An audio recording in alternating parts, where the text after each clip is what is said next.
A free people ought not only to be armed, but disciplined. Those words didn't come from a king, obviously. They came from George Washington's first State of the Union address. No spectacle, no commands, no applause.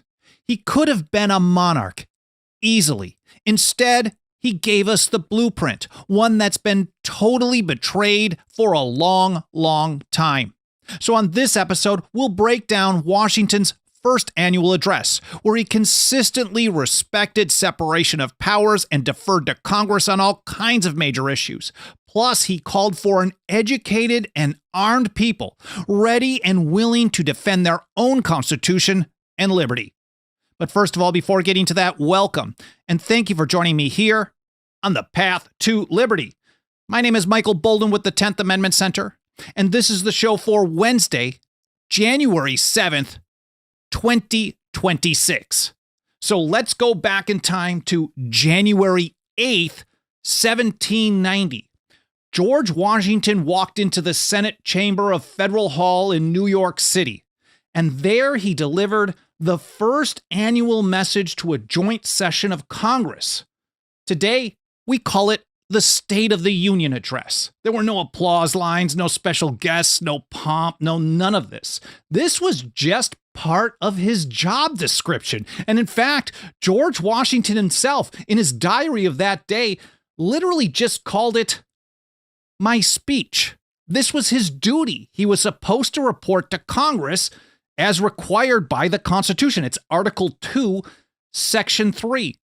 He shall from time to time give to the Congress information of the State of the Union and recommend to their consideration such measures as he shall judge necessary and expedient. Notice it's not about him telling Congress what's going to happen. It's about him recommending to Congress what he thinks as president is necessary and expedient for the Union. In this first State of the Union, President Washington wasn't just setting a precedent. He wasn't just talking about the next steps for American independence. He was literally wearing American independence. He could have worn a military uniform or dressed like an aristocrat or a king. There were even calls to give him a pretty kingly title. But as the Virginia Herald reported after the speech was done, he did none of that stuff. Instead, he was 100% pure American. They said he was dressed in a crow-colored suit of clothes of American manufacture.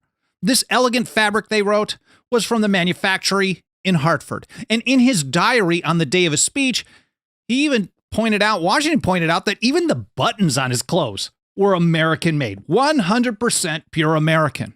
Now, Washington didn't want to waste anyone's time.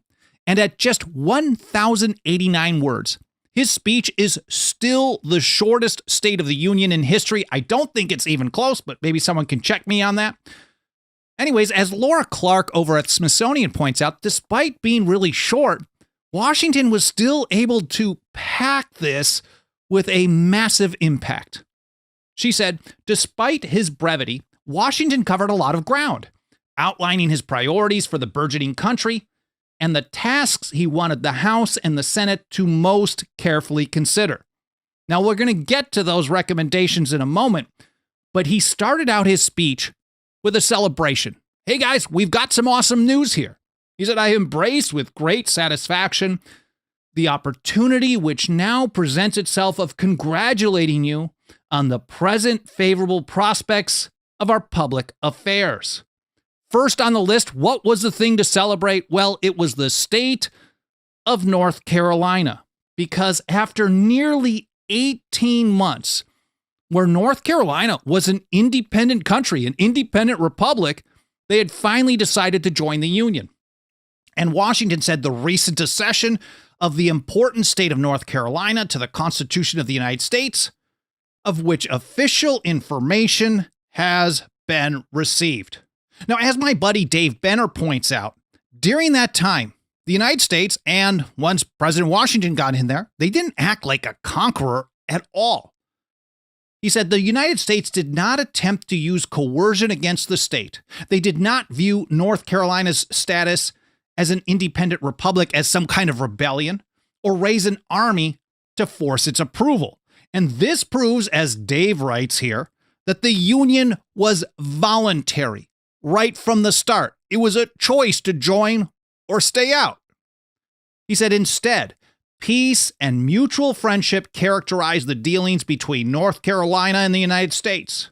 This event, he wrote, illustrated the voluntary nature of the Union, which was one of choice rather than force. After celebrating some good news, including North Carolina, Washington moved on to his top priorities. First on the list, the common defense. He said, among the many interesting objects which will engage your attention, that of providing for the common defense will merit particular regard. To be prepared for war is one of the most effectual means of preserving peace. This is straightforward stuff. Those who want to wage war against your country are much less likely to do so if they see that you can defend yourself well. But Washington wasn't calling for the kind of massive military establishment of modern times. He was rejecting that. Instead, he knew that a truly free country, a free republic, required a heavily armed and trained population. He said a free people ought not only to be armed, but disciplined, to which end a uniform and well-digested plan is requisite. A quick side quest here, came up with a plan pretty quickly. For example, Secretary of War General Henry Knox followed 10 days later with his plan for defense, and it was the same mentality. He said an energetic national militia is to be regarded as the capital security of a free republic, and not a standing army forming a distinct class in the community.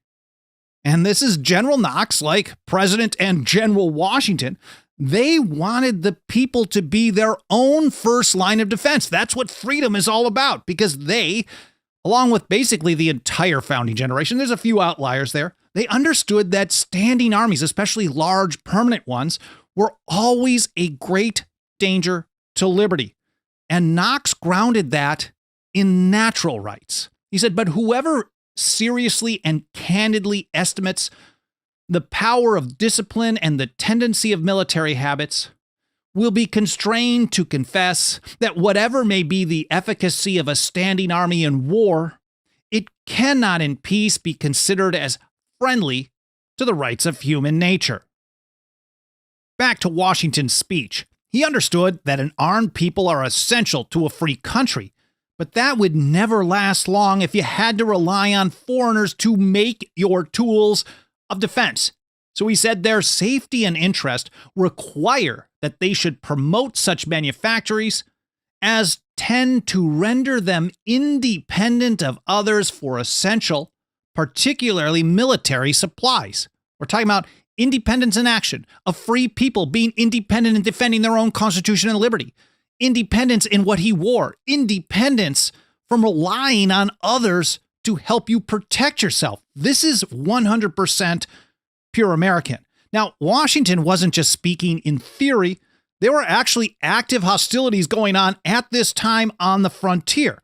But instead of deciding on his own to take action, he came to Congress for permission, respecting separation of powers, the total opposite of a king. He said there was reason to hope that the pacific measures adopted with regard to certain hostile tribes of Indians would have relieved the inhabitants of our southern and western frontiers from their depredations. Now, he didn't ask them to take his word for it either. He was like, okay, there's some bad stuff happening. You may have heard about it. Instead, he put the documented proof for them right on the table. He said, but you will perceive from the information contained in the papers, which I shall direct to be laid before you, comprehending a communication from the Commonwealth of Virginia. And then despite all of this, stuff's happening. He's got the proof that bad things are happening. Washington didn't take action. He didn't move troops. He didn't issue orders. He asked Congress for permission not to fight back, but merely to just let him get ready. He said, we ought to be prepared to afford protection to those parts of the Union and if necessary, to punish aggressors. Washington went on to ask Congress, not demand, not order, not inform, but ask Congress for a bunch of stuff that would make up the practical machinery of the new government. Things like naturalization, currency, paying foreign diplomats, post roads, and the like. And because he was respecting separation of powers and asking rather than informing or ordering, he was again acting as the opposite of a king. A king could just make post roads and have good roads. A tyrant can have rules for naturalization and the rest of that stuff. But a free republic needs something more. And Washington continued, "Nor am I less persuaded that you will agree with me in opinion that there is nothing which can better deserve your patronage than the promotion of science and literature." For President Washington, education was a huge deal. He considered education not just the foundation of happiness, but absolutely crucial under the system of the Constitution that they just started operating under. He said knowledge is in every country the surest basis of public happiness. In one in which the measures of government receive their impressions so immediately from the sense of the community as in ours, it is proportionably essential.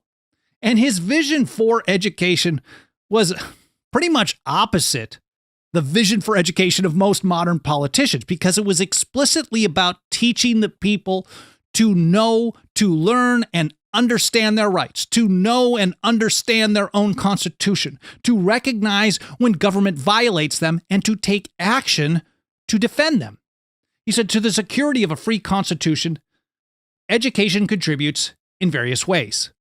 One of them, by teaching the people themselves to know and to value their own rights, to discern and provide against invasions of them.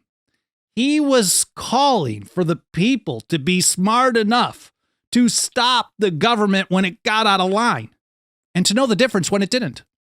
He said, uniting a speedy but temperate vigilance against encroachments with an inviolable respect to the laws.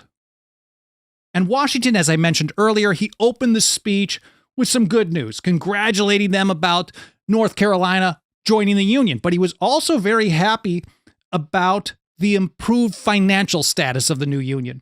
He said the rising credit and respectability of our country. And he ended his speech with a warning that public credit must be protected. He said, I saw with peculiar pleasure at the close of the last session the resolution entered into you by expressive of your opinion that an adequate provision for the support of the public credit is a matter of high importance to the national honor and prosperity. It's bad for national honor and prosperity to have a ton of debt, especially if it gets to the point of being unpayable. He said, in this sentiment, I entirely concur. George Washington's first State of the Union, his first annual address to Congress, set the standard. It teaches us how a republic remains free instead of becoming an empire. It's absolutely loaded with examples of how a president is supposed to act under the Constitution for these United States, with an emphasis on a strong respect for the separation of powers and encouraging the people themselves to be educated and highly armed. It's also a timeless reminder of just how far things have gone totally off the rails, how much his blueprint has been betrayed. Unfortunately, this is not the kind of thing that they teach in the government-run and government-approved so-called education system. And that's a huge part of the reason why we work so hard every single day right here at the 10th Amendment Center to reach and teach more and more people about these essential foundational principles. And absolutely nothing helps us do this work more than the financial faith and support of our members. If you got a couple of bucks of that quickly devaluing dirty government fiat, please consider throwing it our way over at 10thamendmentcenter.com/members. It's all spelled out, 10thamendmentcenter.com/members. Our membership program starts out at just $2 a month. We also have annual, 5-year, and lifetime options. Again, 10thamendmentcenter.com/members. Now, if you don't want to become a member but still want to help us out, that's super awesome. I'm very grateful. Or if you already are a member, first of all, thank you. I know I always see a bunch of you out in the chat and in the comments later on. Thank you so much for your support. But I want to make sure you have the link in case you want to make an additional one-time donation or a first-time one, 10thamendmentcenter.com/donate. There's also a bunch of free and easy peasy things you can do to help us spread the word, primarily by triggering the algorithms of whatever platform you may watch or listen on.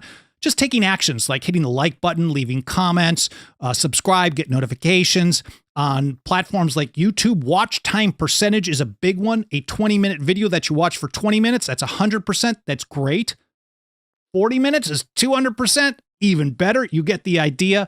So I really appreciate your help and support, whether it's financial, otherwise, or all the above. Again, I really appreciate you spending some of your time with me today. I hope you enjoyed this episode. I hope it was interesting. I hope it was maybe a little entertaining here and there, but more important than anything, I hope it was educational. I hope you learned something. Again, I really appreciate you being here. Hope you have an awesome day, and I look forward to seeing you next time here on the Path to Liberty.